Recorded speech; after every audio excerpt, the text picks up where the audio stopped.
Bienvenue à ce nouveau numéro de la revue de presse. Entre autres sujets qui ont intéressé les journaux parus cette semaine au Niger, il y a la création d'un nouveau front politique, le FDR, l'adoption du statut de notaire, l'anniversaire du parti Lumana et l'affaire Kaimaguet. Nous ouvrons cette page avec le quotidien indépendant L'Enquêteur du vendredi 18 mai 2018 qui titre à sa une « Un parent de Bazoum pris entre les mailles de la justice, pression et tentative de corruption du juge chargé de l'affaire. Colère et indignation dans les rangs des magistrats nigériens, écrit L'Enquêteur. Pour la énième fois, les juges voient leur autorité et leur indépendance remise en cause par le politique, poursuit le journal, selon qui la dernière interférence en date concerne une affaire dans laquelle est impliqué un parent du ministre de l'Intérieur. Bazoum Mohamed, vaille que vaille, voudrait-il soustraire ce dernier près dans les nasses de la justice? À Gouré s'interroge le quotidien. Le même journal rapporte que la personnalité dont il est ici question se trouve être le ministre de l'Intérieur Mohamed Bazoum. Un parent de ce dernier avait acheté un véhicule dans lequel il a été trouvé des armes à feu. L'enquêteur ajoute que l'instruction du dossier a été confiée au juge Rabiou Kassim Abdou. Dans une correspondance adressée à sa hiérarchie locale, selon le journal, ce magistrat se dit victime de pression et autres tentatives de corruption, précise le quotidien, pour qui cette affaire montre, si besoin est, combien le politique a pris le pas sur la justice en ces années de renaissance. Il appartient au Saman d'inverser la tendance. Il y va de la crédibilité de la justice nigérienne, conclut le journal. L'hebdomadaire nigérien Le Nouveau Républicain, lui, nous apprend la création du nouveau front, le Front démocratique et républicain FDR. L'opposition passe à la vitesse supérieure, s'exclame le journal. Regroupée au sein d'une nouvelle coalition, l'opposition politique entend désormais faire son combat de façon unifiée, rapporte Le Nouveau Républicain, qui note à travers la création du Front démocratique et républicain, l'opposition politique et associations de la société civile engagent un combat pour la préservation des acquis démocratiques. Cependant, ajoute le même journal, face à un régime aussi fort, la lutte que mène cette coalition sera sans aucun doute corsée. Le journal nous rappelle les objectifs visés à travers la création du FDR. Le retour à la légalité et à la normalité constitutionnelle, le respect de l'état de droit et des valeurs démocratiques, la restauration de la forme républicaine de l'État et des valeurs de la République, précise le journal, pour qui le FDR est disposé à coopérer avec toute organisation nationale ou internationale poursuivant les mêmes objectifs, indique Le Nouveau Républicain. Ce journal s'est aussi intéressé à la gouvernance politique au Niger et il titre en gros « Le peuple peut-il être heureux ?» s'interroge le journal. En tout cas, le peuple a toujours cru en la démocratie et au miracle qu'elle est possible de matérialiser pour le bonheur collectif. Mais de fil en aiguille, poursuit le journal, le peuple se dépite et trouve refuge dans la consolation, dans les plaintes qu'il envoie au ciel. L'espoir viendra-t-il un jour, se demande le journal. Ce même journal qui fait cas de nombreuses ressources naturelles dont dispose le Niger, pétrole, uranium, or et aujourd'hui 3N au Niger. Mais malgré toutes ces richesses, ajoute le journal, la misère se creuse. La ville cruelle des Aboto s'amplifie, s'indigne Le Nouveau Républicain. Quant au journal Le Monde d'aujourd'hui, il se demande si le FDR saura-t-il libérer le peuple nigérien de cette gouvernance impitoyable au Gouri. Pour Le Monde d'aujourd'hui, le FDR incarne l'espoir de tout un peuple qu'une gouvernance impitoyable a poussé au désespoir pour lui avoir ôté toute joie de vivre. Les hommes et les femmes qui animent ce nouveau cadre doivent alors mesurer tout le poids qui pèse sur leurs épaules, note Le Monde d'aujourd'hui. Ce même journal est revenu sur la crise politique au Niger et titre à sa une « Crise politique nigérienne, un détonateur à haut risque que le régime néglige ». Rien ne semble détourner la crise et le pays plonge dans l'abîme plus que jamais perdu. On aurait cru, poursuit le journal, que les différents acteurs politiques et sociaux sont irréconciliables tant qu'il n'a pas été possible de nouer le dialogue entre eux, ne serait-ce que pour préserver l'essentiel, indique Le Monde d'aujourd'hui. L'on plaindra alors l'attitude démissionnaire des Nigériens, dont un nombre important au nom de considérations de bas étage. Quelquefois, dans les fadas, les marchés, les rues disent pourtant leur mal-être, leur réprobation vis-à-vis d'un gouvernement qui divise et détruit un pays, écrit le journal. Autre fait ayant marqué l'actualité cette semaine au Niger, c'est l'anniversaire du moderne Lumana et le discours de son président Hama Amadou. Ce 9e anniversaire du moderne FA Lumana célébré la semaine écoulée a intéressé les journaux. C'est l'exemple du courrier qui est revenu sur le message du président du parti Hama Amadou qui s'est exprimé en ces termes. Je l'affirme et le réaffirme avec force. Vous m'avez désigné comme votre candidat de 2021.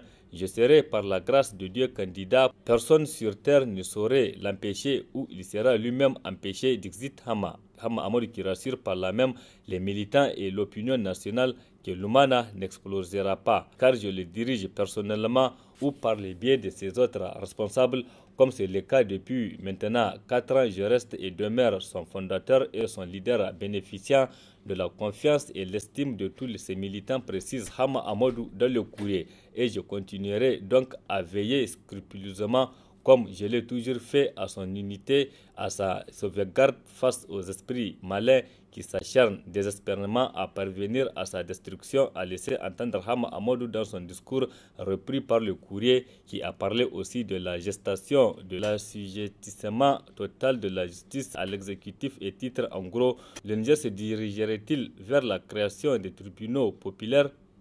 S'interroge le journal qui nous informe que le gouvernement a transmis à l'Assemblée nationale pour adoption un projet saugrenu de création de cours d'appel dans toutes les régions, des tribunaux d'arrondissement et des tribunaux communaux au niveau de communes.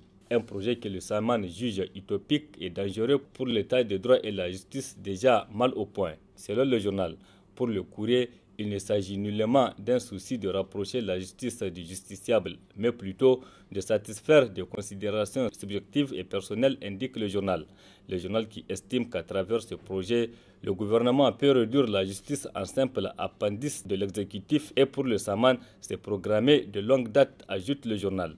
Autre sujet à la une de l'actualité cette semaine, le vote du statut de notaire, un des sujets traités par l'éclosion, qui titre à sa une « Les oulémas sont eux aussi tirés sur le terrain de la lutte citoyenne ». Le journal rapporte que les associations islamiques du Niger ont décidé de se retrouver autour d'une table pour dénoncer le projet de loi portant statut de notaire, nous apprend l'éclosion. Selon lui, des textes conçus par le gouvernement pour régir la vie des musulmans au Niger selon la déclaration de nos oulémas, précise le journal. Ces derniers ont appelé le peuple nigérien à l'unité et à plus de cohésion afin de contrer cette nouvelle loi qui bouleversera sans nul doute la vie sociale au Niger, ajoute l'éclosion, qui pense que maintenant les marabouts se sentent directement visés. Il leur convient d'être unis pour défendre les dispositions du Saint-Coran qui ne sont que sujettes à exécution, mais rien n'est discutable dans le livre saint. On a seulement l'obligation de s'y plier, note le journal. L'hebdomadaire d'investigation Patriote 15, lui, nous amène à la centrale d'approvisionnement d'intrants et matériel agricole Caïma pour parler des pratiques frauduleuses qui se font là-bas. Le journal titre à sa une « Caïma guette où le festin illicite des officiels et des fraudeurs ». Député Samaïla Hatimi dit mais Aya, un honorable débrouilleur à la Caïma.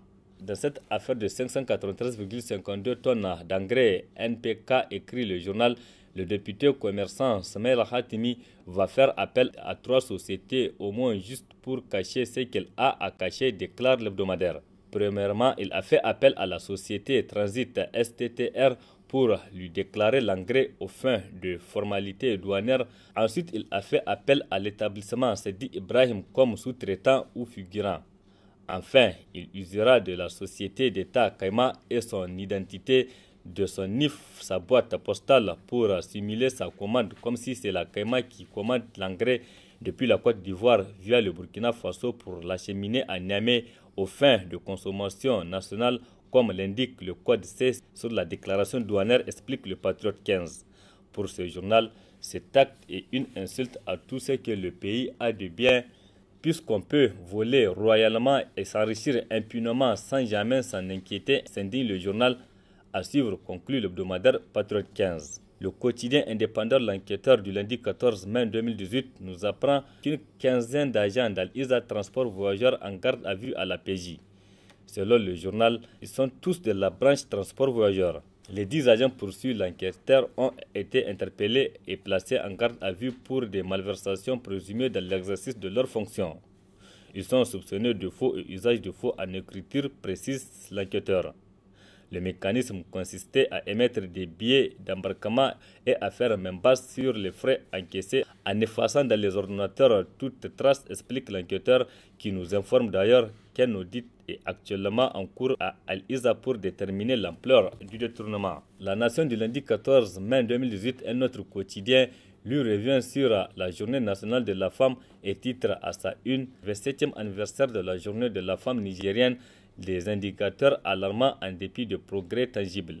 Selon le journal, les femmes représentent la couche sociale dont le taux de monétarisation reste le plus faible, c'est-à-dire que la participation des femmes à la vie économique ainsi que le renforcement de leur pouvoir économique restent des éléments déterminants pour qu'elles jouissent de leurs droits et jouent pleinement leur rôle de pilier de la famille et de la communauté, indique la Nation. Bouclons cette revue avec l'éclosion qui s'est intéressée aux réformes à la DGI et titre Réorganisation de la Direction Générale des Impôts, les réformes salutaires de Hassoumi Massaoudou. Selon ce journal, dans le but d'améliorer les performances de l'administration fiscale, le réaménagement du service de la Direction régionale des impôts et de rapprocher davantage les services des impôts aux contribuables, note l'éclosion. Cela a donné naissance à la Direction régionale Sud et la Direction régionale des impôts de Niamey Nord, ajoute le journal, pour qui la nouvelle application informatique de la DGI en cours de déploiement permettra aux contribuables très bientôt de procéder à des télédéclarations et à des télépaiements, martèle le journal. Tout ceci pour permettre à l'administration fiscale d'offrir une meilleure qualité de service aux contribuables, un objectif bien noble, conclut l'éclosion. C'est tout pour cette revue de presse de cette semaine. Rendez-vous plaisir à Dieu la semaine prochaine avec toujours le même plaisir.